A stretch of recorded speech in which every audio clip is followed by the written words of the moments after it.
ಈ ವಿಡಿಯೋವನ್ನು ನೋಡುವ ಮುನ್ನ ನೀವು ಇನ್ನೂ ಕೂಡ ನಮ್ಮ ಚಾನೆಲ್ ಅನ್ನು ಸಬ್ಸ್ಕ್ರೈಬ್ ಆಗದಿದ್ದರೆ ಸಬ್ಸ್ಕ್ರೈಬ್ ಆಗಿ ಮತ್ತು ಈ ವಿಡಿಯೋಗೆ ಒಂದು ಲೈಕ್ ಮಾಡಿ. Hi friends, life line Kannada GK ಅಡ್ಡಾದ ಮತ್ತೊಂದು ವಿಡಿಯೋಗೆ ಸ್ವಾಗತ. ಸ್ನೇಹಿತರೆ, ಒಬ್ಬ ಹೆಂಗಸು ಸಂಭೋಗ ಮಾಡದೆ ಎಷ್ಟು ದಿನಗಳವರೆಗೆ ಇರಬಲ್ಲಳು ಗೊತ್ತಾ? ಈ ವಿಡಿಯೋದಲ್ಲಿನ ಮಾಹಿತಿ ಕುತೂಹಲಕಾರಿಯಾಗಿದ್ದು, ಹೀಗಾಗಿ ಯಾರು ಕೂಡ ವಿಡಿಯೋವನ್ನು ಸ್ಕಿಪ್ ಮಾಡದೆ ಸಂಪೂರ್ಣವಾಗಿ ನೋಡಿ. ಕಾಮ ಎಂಬುದು ಗಂಡು ಮತ್ತು ಹೆಣ್ಣಿಗೆ ಸರಿ ಸಮಾನವಾದದ್ದು, ಅದರಲ್ಲೂ ಗಂಡಿಗಿಂತ ಹೆಣ್ಣಿಗೆ ಹೆಚ್ಚು ಕಾಮ ಇರುತ್ತೆ ಅಂತ ಹೇಳಲಾಗುತ್ತದೆ.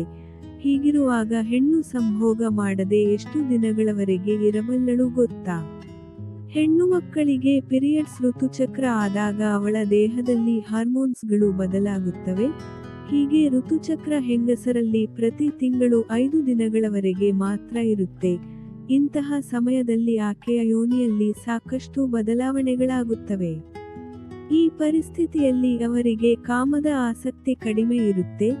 ಸಂಭೋಗದ ವಿಷಯದಲ್ಲಿ ಅವರು ಪಿರಿಯಡ್ಸ್ ಸಮಯದಲ್ಲಿ ಹೆಚ್ಚಿನ ಗಮನ ಕೊಡುವುದಿಲ್ಲ.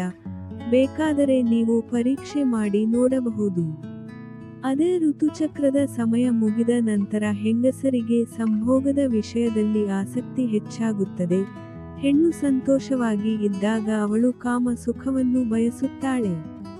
ಅದೇ ಗಂಡು ಹಾಗಲ್ಲ, ಅವನಿಗೆ ವಿಪರೀತ ಒತ್ತಡಗಳ ಮಧ್ಯೆ ಕಾಮದ ಬಗ್ಗೆ ಆಸಕ್ತಿ ಕಡಿಮೆ ಇರುತ್ತೆ. 40 ರಿಂದ 45 ವರ್ಷ ವಯಸ್ಸಿನ ಹೆಂಗಸರಿಗೆ 15 ದಿನಗಳವರೆಗೆ ಸಂಭೋಗ ಮಾಡಲಿಲ್ಲ ಅಂದ್ರೆ ಅವರಿಗೆ ಏನು ವ್ಯತ್ಯಾಸಗಳಾಗುವುದಿಲ್ಲ. ಅದೇ ಅಕಸ್ಮಾತ್ 20 ದಿನಗಳ ನಂತರ ಅವರಿಗೆ ಸಂಭೋಗದ ಅನುಭವ ಆಗಲಿಲ್ಲ ಅಂದ್ರೆ ಅವರೇ ನಿಮಗೆ ಸೂಚನೆಗಳನ್ನು ಕೊಡಬಹುದು. ಇನ್ನು 3 ರಿಂದ 4 ತಿಂಗಳು ಇದೇ ಮುಂದುವರೆದರೆ ಅವರ ಯೋನಿಯಲ್ಲಿ ಸಾಕಷ್ಟು ಬಿಗಿತ ಶುರುವಾಗುತ್ತೆ. ಅವರಿಗೆ ಕೋಪ, ಮನಸ್ತಾಪ ಬರಲು ಶುರುವಾಗುತ್ತೆ. ಅವರು ನಿಮ್ಮನ್ನು ಕಾಮದ ದೃಷ್ಟಿಯಲ್ಲಿ ನೋಡಲು ಶುರುಮಾಡುತ್ತಾರೆ. ಇದನ್ನು ನೀವು ಗಮನಿಸಿ ಅರ್ಥ ಮಾಡಿಕೊಳ್ಳಬೇಕು. ಅವಳಿಗೆ ಕಾಮದ ಬಯಕೆ ಹೆಚ್ಚಾಗಿದೆ ಅಂತ.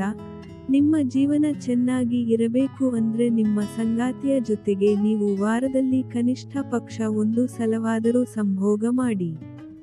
ಅದೇ ನೀವು ಏನಾದ್ರೂ ನಿಮ್ಮ ಸಂಗಾತಿಯಿಂದ ದೂರ ಇದ್ದರೆ ಅವಳ ಜೊತೆ ಪ್ರತಿದಿನ ಫೋನ್ನಲ್ಲಿ ಮಾತನಾಡಿ, ಅವಳನ್ನು ಸಂತೋಷದಿಂದ ಮಾತನಾಡಿಸಿ, ಅವಳಿಗೆ ನಿಮ್ಮ ಪ್ರೀತಿ ತೋರಿಸಿ, ಸಂಭೋಗದ ವಿಷಯದ ಬಗ್ಗೆ ಕನೆಕ್ಟ್ ಆಗಿರಿ. ಸ್ನೇಹಿತರೆ, ನೋಡಿದ್ರಲ್ಲ, ಇದೇ ತರಹದ ಮಾಹಿತಿಗಾಗಿ ನಮ್ಮ ಚಾನಲ್ ಸಬ್ಸ್ಕ್ರೈಬ್ ಮಾಡಿಕೊಳ್ಳಿ. ಈ ಮಾಹಿತಿ ಇಷ್ಟವಾದಲ್ಲಿ ವಿಡಿಯೋಗೆ ಲೈಕ್ ಮಾಡಿ, ಶೇರ್ ಮಾಡಿ. ನಮಸ್ಕಾರ.